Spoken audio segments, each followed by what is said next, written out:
Hello students, আমি Nitish sir জ্ঞানজ্যোতি coaching সেন্টারের পক্ষ থেকে তোমাদের প্রত্যেককে জানাই আরো একবার স্বাগত।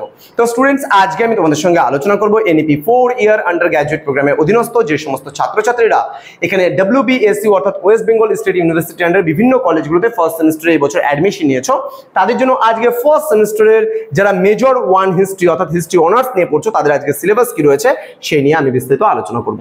ক্লাসটি শুরু করার পূর্বে তোমাদেরকে বলে রাখি, যারা এখনো আমাদের চ্যানেলটিকে সাবস্ক্রাইব করনি তারা অবশ্যই চ্যানেলটিকে সাবস্ক্রাইব করে পাশে থাকা বেল আইকন অল প্রেস করে রাখো, যাতে নেক্সট টাইম থেকে কোনো ভিডিও আপলোড করলে তার নোটিফিকেশনগুলো তুমি সবার আগে পেতে পারো।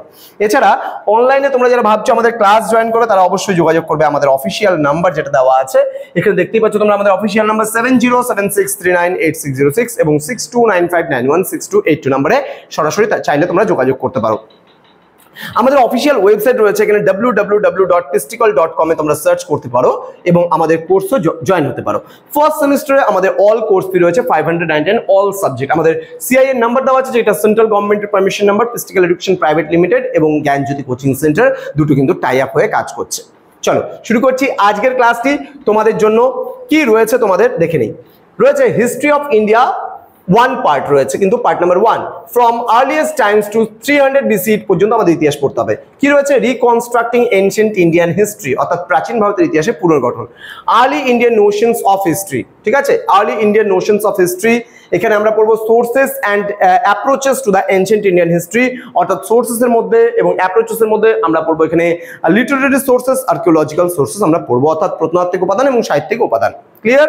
নেক্সট আমরা চলে আসবো পরবর্তী ইউনিট নাম্বার 2। ইউনিট নাম্বার 2 তে আমরা পড়বো প্রি হিস্ট্রিক হান্টার গ্যাদার্স। ওকে, এখানে আমরা পড়বো প্যালিওলিথিক কালচারস মানে প্রাচীন প্রস্তর যুগ, sequence and distribution, stone industries and other technological developments. Okay, next রয়েছে মেসোলিথিক কালচারস মানে তোমার মধ্যপ্রস্তর যুগ, রিজিওনাল অ্যান্ড হচ্ছে chronological distribution, new developments in technology and হচ্ছে ইকোনমি, রক আর্ট, এগুলো আমাদের পড়তে হবে। দেন ফুড প্রোডাকশনের মধ্যে এখানে understanding the regional and chronological distribution of the Neolithic and Chalcolithic cultures, subsistence and patterns of exchange সম্পর্কে pattern of exchange সম্পর্কেও আমাদের এখানে জানতে হবে। ফুড প্রোডাকশন বলতে এখানে বিশেষ করে নব্য প্রস্তরকালীন সময় যে মানুষ খাদ্য উৎপাদন শিখেছিল সেই বিষয়টা আমাদের এখানে পড়তে হচ্ছে। চলে আসবো আমরা নেক্সট রয়েছে দা হরপ্পান সিভিলাইজেশন মানে এখানে হরপ্পা সভ্যতা।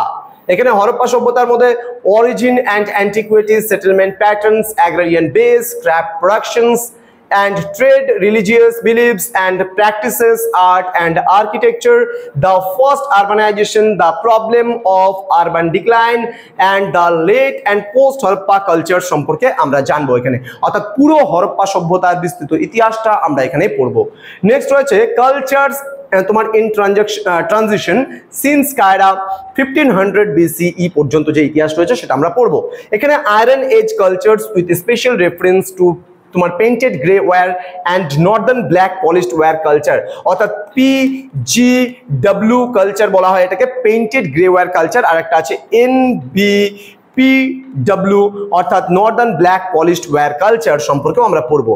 নেক্সট রয়েছে দ্য আরিয়ান প্রবলেম অর্থাৎ এখানে আর্য সমস্যা, সোসাইটি, ইকোনমি, পলিটি অ্যান্ড হচ্ছে রিলিজিয়ন ইন দ্য বৈদিক age. Then expansion of settlements and the second urbanization, craft production, trade, social structure সম্পর্কেও আমরা কিন্তু এখানে আমরা পড়বো ক্লিয়ারলি। ওকে, নেক্সট রয়েছে আমাদের ইউনিট নাম্বার 6। ইউনিট নাম্বার 6 এ আমাদের রয়েছে political and religious since Kiara 600 BCE। এখানে জনপদেশ অ্যান্ড মহাজনপদেশ অর্থাৎ জনপদ থেকে মহাজনপদ আমরা পড়বো। আর্লি মনার্কিয়াল স্টেটস অ্যান্ড হচ্ছে গণসংঘর্ষ, রাইজ অফ মগধা এম্পায়ার অর্থাৎ মগধ সাম্রাজ্যবাদের উত্থানের কারণটাও আমরা পড়বো। Then protestant religious movements, Jainism, Buddhism, এখানে আজবিকাস অ্যান্ড আদার সিস্টেমস সম্পর্কেও আমরা কিন্তু জানবো। ক্লিয়ার? নেক্সট আর আমাদের কিছু নেই এখানে সিলেবাসে, এতটুকুই ছিল সিলেবাসটা। তো আমরা পরবর্তী ক্লাস থেকে তোমাদের কোয়েশ্চেন প্যাটার্ন, প্রিভিয়াস ইয়ারের কোয়েশ্চেন্স, আমরা সমস্ত টপিক ওয়াইজ ধারাবাহিকভাবে আমি, আমাদের সেন্টারের যে নমিতা ম্যাম রয়েছে সেই নমিতা ম্যাম এবং কাজল ম্যাম, আমরা তিনজনেই তোমাদের ইতিহাসগুলো পড়াবো এবং প্রতিটা ইউনিট আমরা চেষ্টা করবো তোমাদেরকে সেইভাবে বুঝিয়ে দেওয়ার। দেখা হচ্ছে খুব তাড়াতাড়ি আরও কোনো নতুন ক্লাস নিয়ে নতুন কোনো টপিকের সঙ্গে। তোমরা প্রত্যেকেই ভালো থেকো, সুস্থ থেকো। Thank you so much, thanks for watching after all, thank you.